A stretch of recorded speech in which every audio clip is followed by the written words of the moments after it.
আসসালামু আলাইকুম, কেমন আছেন সবাই? আমরা কিন্তু এই জমিগুলো আপনাদেরকে দেখাইছি যখন পেঁয়াজ রোপণ হয়েছে সেই পর্যায়ে। লাল তীর হাইব্রিডের অরিজিনাল পেঁয়াজ, এই পেঁয়াজ থেকে এখন অলরেডি কদম হয়ে গেছে। এখন চলছে এখানে পরাগায়নের কাজ। আসলে পরাগায়ন তো নর্মালি ন্যাচারালি হওয়ার কথা, কিন্তু আমাদের দেশে বর্তমানে এত পরিমাণ কীটনাশক ব্যবহার হয় যার জন্য মৌমাছি একদমই নাই। সেক্ষেত্রে কৃত্রিমভাবে হাত দিয়ে করা হচ্ছে, এটা একটা প্রক্রিয়া। এই বিষয়ে আমরা ভাইয়ের সাথে কথা বলবো। আর যারা এই পেঁয়াজের বীজ নিতে চান তারা আমাদের সাথে যোগাযোগ করতে পারেন, আমাদের স্ক্রিন এবং ডিসক্রিপশনে নাম্বার থাকবে। ইনশাল্লাহ আপনারা সময় মতো পেয়ে যাবেন। কেউ চাইলে অগ্রিম বুকিংও করতে পারেন।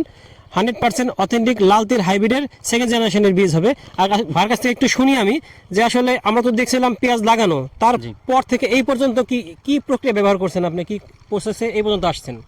আচ্ছা, পেঁয়াজটা লাগিয়েছি মূলত আমরা তো আস্ত পেঁয়াজ লাগাতে হয়। লাল তীর হাইব্রিডের যে মূল পেঁয়াজটা, জেনুইন পেঁয়াজটা লাগিয়েছি, তো এটা 3 মাসের উপরে হয়েছে আর কি। তো এরপরে যে স্বাভাবিক পরিচর্যা আর স্বাভাবিক যত্ন সেটা আমরা নিয়েছি আর কি।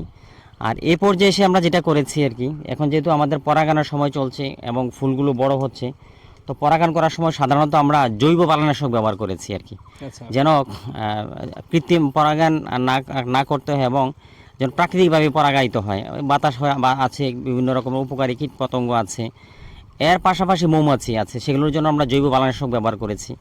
তো পাশাপাশি এখন আশেপাশে সবাই কীটনাশক ব্যবহার করাতে যেটা হয়েছে, আমাদের এখানে কীটনাশক মৌমাছি আছে কিন্তু পরিমাণে অল্প, সেজন্য আমরা হাত পরাগন করছি। তো হাত পরাগনটা মূলত আমাদের 2 সপ্তাহের মতো চলবে আর কি। সকাল 10টা থেকে 11টার পর থেকে বিকেল পর্যন্ত পরাগান চলবে, এরকম 2 সপ্তাহ চলবে। যখন ফুলের মুখটা বন্ধ হয়ে যাবে, ফুলটা যখন দানা হয়ে যাবে, তখন আর পরাগান করা লাগবে না আর কি।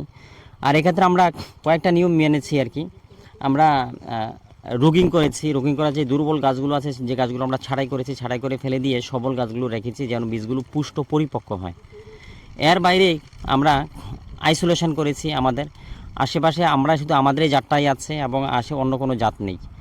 এবং আরেকটা জিনিস হচ্ছে, যেহেতু আমরা মৌমাছি দ্বারা পরাগায়িত হয় না আর মৌমাছিগুলো দূরে থাকে, সেই জন্য আমাদের এখানে বীজগুলো মান বীজ হওয়ার ক্ষেত্রে যেটা হচ্ছে, আমরা জানি বীজের ক্ষেত্রে মান বীজটা বললাম এই কারণে, আমরা জানি বীজের ক্ষেত্রে প্রথম বীজ হচ্ছে ব্রিডার বীজ, যেটা কোম্পানি নিজেরা বিজ্ঞানীরা করে থাকে, গবেষণা করা থাকে। গবেষণাগারের উপর যেটা আসে সেটা হচ্ছে ফাউন্ডেশন বীজ। যেমন লাল তীর হাইব্রিড F1 ফিলাইল 1, এটা হচ্ছে ফাউন্ডেশন বীজ। ফাউন্ডেশন বীজের পর হচ্ছে রেজিস্টার বীজ অথবা মান বীজ। আমাদের বীজটা হবে রেজিস্টার বীজ ওর মান বীজ।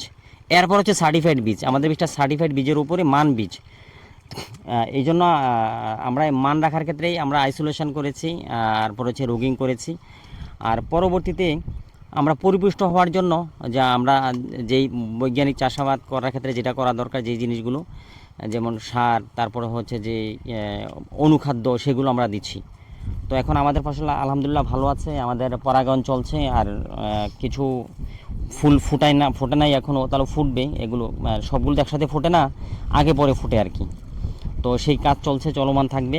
আর হচ্ছে যে যারা হচ্ছে যে পেঁয়াজের বীজ চাষ করবেন, পেঁয়াজের বীজ নিতে চান এখান থেকে, তারা আমাদের ডেসক্রিপশানে বক্সে নাম্বার দেওয়া থাকবে, তারা আসবেন, দেখবেন।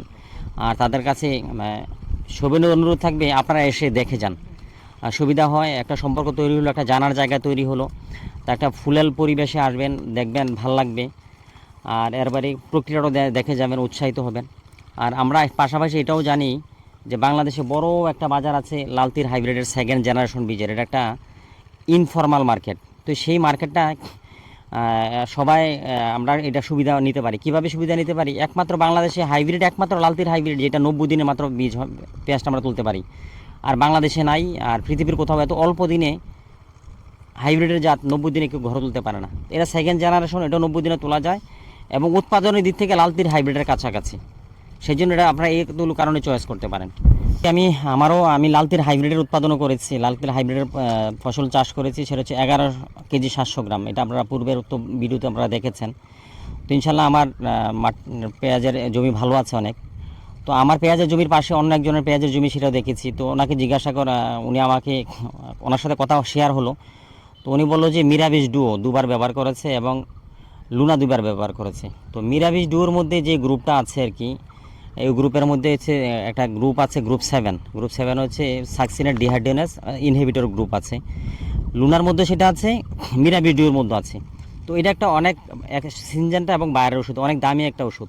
তো লুনা আর কি মিরাবিলিটিও মূলত ব্যবহার করতে হবে পার্পল ব্লচে, পার্পল ব্লচ ছাড়া ব্যবহার করা দরকার নেই। তো আপনারা যারা কৃষক এত উচ্চ দামের ওষুধ ব্যবহার করবেন, করার পর আবার কম দামে পেঁয়াজ বিক্রি করবেন, তো সুতরাং এই ক্ষেত্রেই পরামর্শ আমার কাছে করতে পারেন। আমি যদি একজন কৃষিবিদ না, একজন ব্যাংকার, তারপরও প্রথম থেকে শেষ পর্যন্ত আমি একটা সার্বিক গাইডলাইন হিসেবে আমরা পরামর্শ আমি দিতে পারবো।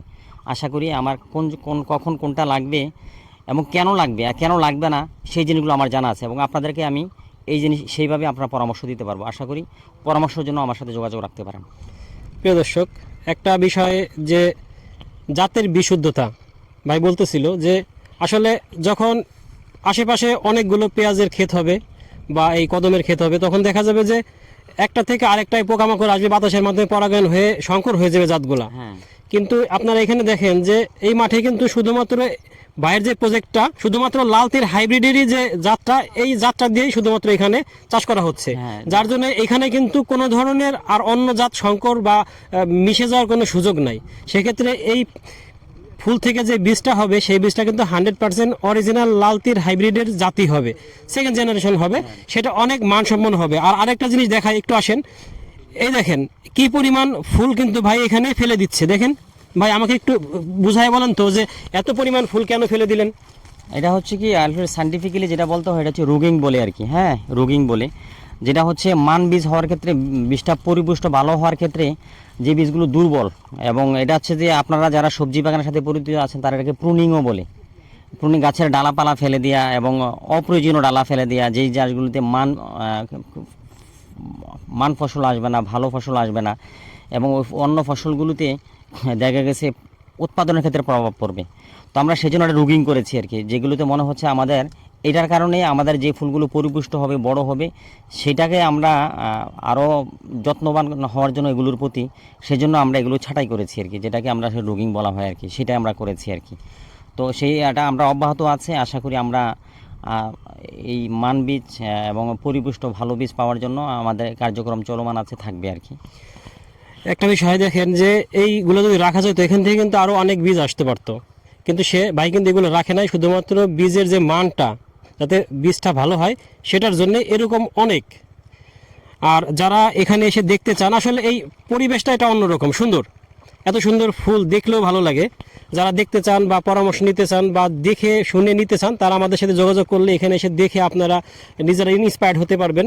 তাই যারা পেঁয়াজের বীজ নিতে চান আমাদের সাথে যোগাযোগ করতে পারেন, অগ্রিম বুকিং দিতে পারেন, ভাইয়ের সাথে যোগাযোগ করতে পারেন। আর যদি কোনো পরামর্শের প্রয়োজন হয়, ভাই নাম্বার থাকবে ডিসক্রিপশনে, সেখানে তার সাথে যোগাযোগ করতে পারেন। আর আমরা একটু দেখি, ভিতরের দিকে হাঁটি, দেখি, দেখেন পরিস্থিতিটা কি সুন্দর একটা পরিবেশ, আর কত সুন্দর পরিপুষ্ট হয়েছে এই ফুলগুলো, দেখেন কি সুন্দর। আর এখন এই চলতেছে পরাগায়ন, হাত পরাগায়ন বলে এটাকে, যেহেতু আমাদের এখন মৌমাছি বা পোকামাকড় অনেকটাই কমে গেছে। প্রিয় দর্শক, আজকে এ পর্যন্তই। আমরা পরবর্তীতে এই পরবর্তী ধাপে যে বীজগুলোর যে প্রসেস, সেই প্রসেসটা আপনাদের দেখাবো। আর যারা নেবেন তারা আমাদের সাথে যোগাযোগ করবেন। ধন্যবাদ সবাইকে, আসসালামু আলাইকুম।